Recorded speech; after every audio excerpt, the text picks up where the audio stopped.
فيلم بيت الروبي أول فيلم لعيد الأضحى في السينمات، فيلم دراما كوميدي لايت من إخراج بيتر ميمي، من بطولة كريم عبد العزيز ومحمود كريم عبد العزيز ونور وطارق عماد، وبتدور أحداثه عن عائلة الروبي اللي عايشين بقالهم 7 سنين في مدينة ساحلية، ولكن بيقرروا إنهم يرجعوا مرة تانية للقاهرة عشان يجربوا حياة المدينة. أنا استمتعت بكل لحظة عشتها وأنا بتفرج على الفيلم ده. أخيرا فيلم مصري عجبني. أفتكر إني شفت كل أفلام العيد اللي فات، عيد الفطر ما كانش فيه فيلم واحد عدل، ولكن حقيقي متفائل خير في العيد ده. الموضوع فعلا بسيط، انا داخل فيلم بيت الروبي واللي كنت متوقعه انه هيبقى كويس في الاول، هيضحكنا شويه، هيقدم لنا شخصيات حلو جدا، هيبني الاحداث بشكل ممتاز جدا، وفي الاخر النهايه هتكون بلح. وده اللي بيخلي اي فيلم مصري حتى لو اتعمل بافضل شكل ممكن برضه يعتبر واقع، لان النهايه هي اللي بتحدد اذا كان الفيلم وحش او حلو حتى لو كان بادئ حلو. ولكن حقيقي اتفاجئت، فيلم بيت الروبي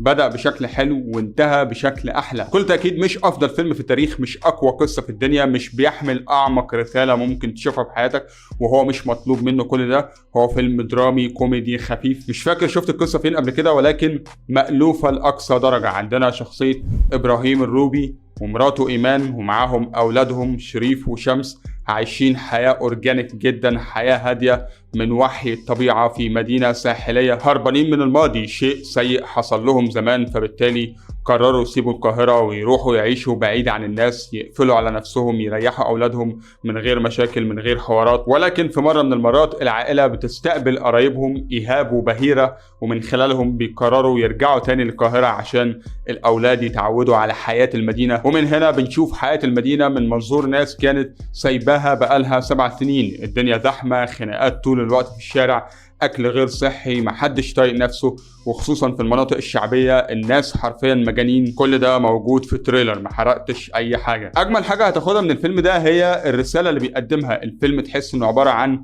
ويك اب كول، بيفوقك، بيقولك اصحى، السوشيال ميديا دي حاجه في قمه العته، الناس بتعمل مشاهدات على حاجات تافهه وبيطلعوا ترندات على فيديوهات كحيانه، الناس حرفيا بقت تعبانه في دماغها. وبيشرح لك الموضوع ده بطريقه حلوه جدا، بيوريك الفرق الشاسع بين حياه المدينه المتخلفه دي والحياه الطبيعيه الاورجانيك اللي الاكل فيها صحي والاكسجين فيها نقي والاولاد مستقبلهم فيها افضل وصحتهم فيها احسن. المواقف اللي الفيلم بيوريها لك كلها معموله لهدف واحد بس، وهو انه يوريك تاثير السوشيال ميديا وازاي بتاثر على نفسيه ابطالنا، ازاي بتاثر على علاقتهم ببعض، ازاي بتاثر على حياتهم المهنيه وحياتهم الاجتماعيه وحياتهم العاطفيه، ازاي بتاثر على نفسيتهم ومشاعرهم. الفيلم خفيف وبسيط وقد يكون سطحي وغير محايد، بس الأجزاء اللي الفيلم كان بيستعرض فيها مدى سوء السوشيال ميديا كانت أجزاء عميقة جدا ومتنفذة بشكل ممتاز. حاجة زي كده ممكن تفكرني بفيلم جرون أبس الجزء الأول شوية، ولكن